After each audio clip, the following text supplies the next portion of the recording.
സുരേഷിൻ്റെ ദിനങ്ങൾ എന്ന് പറയുന്നത് ആ പരിസരത്തൊക്കെ ആ സമയത്ത് ഞാനും ഉണ്ടായിരുന്നു. പല കാര്യങ്ങളും നേരിട്ട് മനസ്സിലാക്കിയിട്ടുള്ളതാണ്. നേരത്തെ പറഞ്ഞതുപോലെ ഈ പുസ്തകം ഞാൻ വായിച്ചിട്ടില്ല. പുസ്തകം രചനയുടെ സമയത്ത് ചില കാര്യങ്ങൾ ചർച്ച ചെയ്യാനായിട്ട് സുരേഷ് ഞാനും കൂടെ കാണുകയും സംസാരിക്കുകയും ചെയ്തിരുന്നു.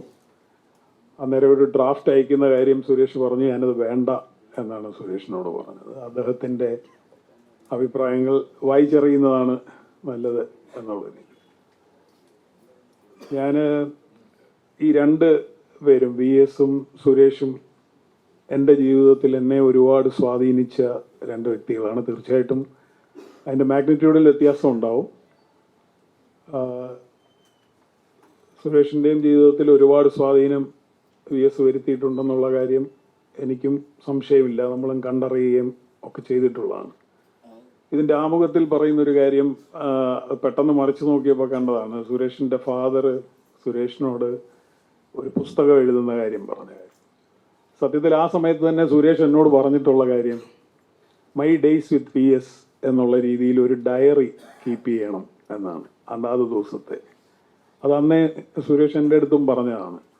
നമുക്ക് അന്നേരം തന്നെ അതിൻ്റെ റെലവൻസ് അറിയാമെങ്കിലും സത്യത്തിൽ നമ്മുടെ ഒരു ചിട്ടയില്ലായ്മ കൊണ്ട് എനിക്കോ സുരേഷിനോ അത് കഴിഞ്ഞില്ല എന്നാണ് ഞാൻ വിചാരിക്കുന്നത്. ഓർമ്മയിൽ നിന്ന് എഴുതുമ്പോൾ അന്ന് ഒരു ചെറിയ കുറിപ്പ് വെച്ചിരുന്നെങ്കിൽ അദ്ദേഹം പറഞ്ഞത് ഒരു വലിയ വിലപ്പെട്ട നിർദ്ദേശമായിരുന്നു എന്നുള്ളത് ഞാനും പലപ്പോഴും ചിന്തിച്ചിട്ടുള്ള കാര്യമാണ്. പലരും പല കാര്യങ്ങൾ ഓർമ്മപ്പെടുത്തുമ്പോഴാണ് നമ്മൾ ചില കാര്യങ്ങൾ അറിയുന്നത്. അന്ന് ഇടപെട്ടുകൊണ്ടിരുന്ന വിഷയങ്ങളുടെ ഒരു വലിപ്പം ഞാൻ സത്യത്തിൽ അന്ന് തിരിച്ചറിഞ്ഞില്ല എന്നുള്ളത് ഇപ്പോൾ പലപ്പോഴും കുറ്റബോധത്തോടെ ഓർക്കുന്നുണ്ട്. അപ്പോൾ ആമുഖം കണ്ടപ്പോൾ ഞാനത് ഓർക്കായിരുന്നു. അന്ന് അദ്ദേഹം വെച്ച നിർദ്ദേശം അതായിരുന്നു. VS-ൻ്റെ കാര്യം ഇവിടെ നിർത്തിയാൽ തന്നെ സുരേഷ് തന്നെ ഒരുപാട് സ്വാധീനം ചെലുത്തിയിട്ടുള്ള ഒരു സുഹൃത്താണ്. ഇപ്പം ലോട്ടറി വിഷയത്തിലെ ഇടപെടലുകളെ കുറിച്ച് നമ്മൾ പലപ്പോഴും സംസാരിച്ചിട്ടുണ്ട്. അന്ന് തുറന്നു പറയാനുള്ള സ്വാതന്ത്ര്യമുണ്ട് എന്ന് കരുതിക്കൊണ്ട് ഞാൻ പറയുകയാണ്. അന്ന് സുരേഷ് പറയുന്ന ഒരു കാര്യം, എല്ലാ രണ്ടാമത്തെ പെഗ് കഴിയുമ്പോഴും എൻ്റെ മനസ്സിൽ ഓർമ്മ വരുന്ന കാര്യം കൊല്ലത്താണെന്ന് തോന്നുന്നു. ഒരു കുടുംബം സൂയിസൈഡ് ചെയ്ത് അവരുടെ ബെഡ്ഷീറ്റിൻ്റെ വിരിപ്പിനടിയിൽ അന്യസംസ്ഥാന ലോട്ടറികൾ എടുത്ത് ഇങ്ങനെ അടുക്കി വെച്ചിരിക്കുകയാണ്. അപ്പോൾ അത് ഉറക്കം കെടുത്തുന്ന ഒരു ഉദ്യോഗസ്ഥൻ്റെ ഒരു പ്രവർത്തനത്തിൻ്റെ ഫലമായതുകൊണ്ടാണ്. ഇതൊരു ഔദ്യോഗിക ജോലിയായിട്ട് മാത്രം കാണുന്ന ഒരു ഉദ്യോഗസ്ഥന് അത് ചെയ്യാൻ ബുദ്ധിമുട്ടാണെന്ന് എനിക്ക് പലപ്പോഴും തോന്നിയിട്ടുണ്ട്. ഈ ഒരു സ്പിരിറ്റ് അതില്ലാത്തതാണ്. നേരത്തെ ജനാധിപത്യത്തിൻ്റെ പ്രശ്നങ്ങളെക്കുറിച്ച് ഇവിടെ അശോക് സാറൊക്കെ ചൂണ്ടിക്കാണിച്ചു.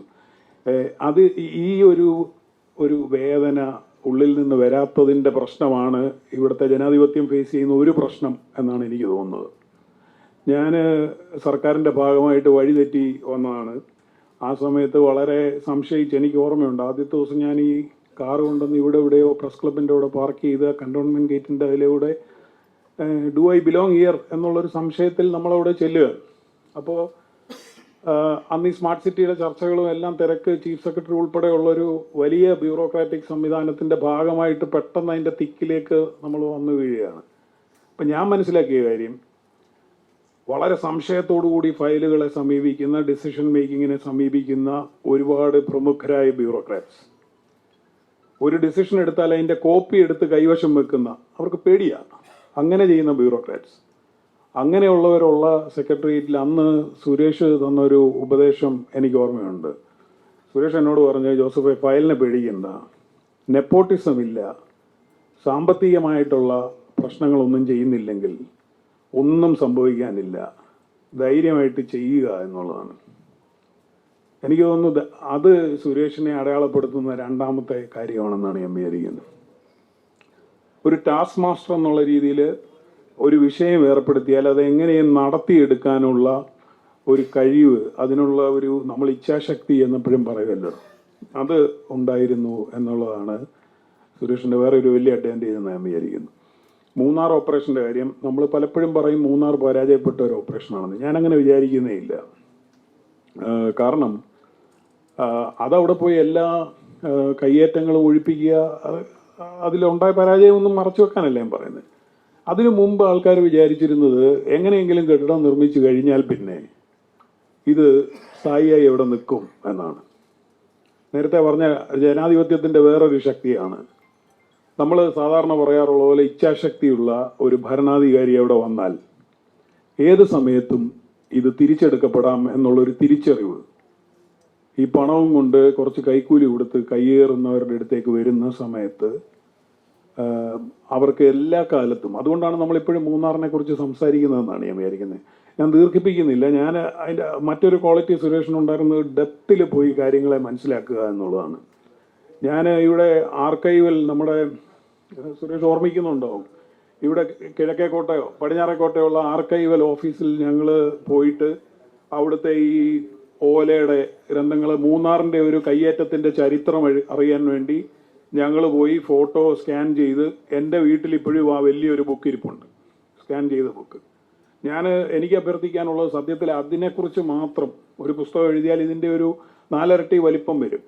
അവിടെ ചെന്നപ്പോൾ തിരിച്ചറിഞ്ഞ കാര്യങ്ങൾ, കയ്യേറ്റത്തിൻ്റെ രീതികൾ, അത് കേരളത്തിന് എല്ലാ കാലത്തും ആവശ്യമുള്ള ഒരു പുസ്തകമാണ്. അത് എഴുതാൻ സുരേഷിനെ കൊണ്ടേ പറ്റൂ എന്നാണ് ഞാൻ വിചാരിക്കുന്നത്.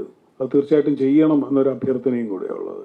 അപ്പോൾ അന്നും പറയുന്ന ഒരു കാര്യം, ഈ മൂന്നാറിൻ്റെ വിഷയം വന്നു, പലയിടത്തുനിന്ന് ഭീഷണി വരുന്നു. അന്ന് സുരേഷ് എന്നോട് പറഞ്ഞ വേറൊരു കാര്യം കൂടിയുണ്ട്.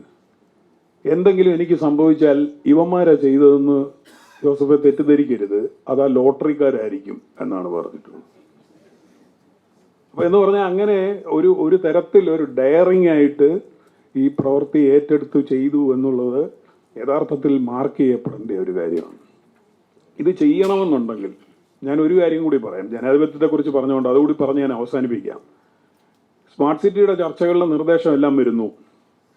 UDF-ന്റെ ഭരണകാലത്ത്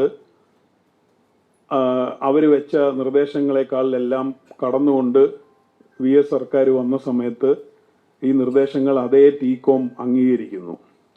അപ്പോൾ എൻ്റെ കൂടെ ചർച്ചയിലുണ്ടായിരുന്ന ഒരു ബ്യൂറോക്രാറ്റ്, ഞാൻ പേര് പറയുന്നില്ല, അദ്ദേഹം എന്നോട് പറഞ്ഞ കാര്യം ഇതാണ്.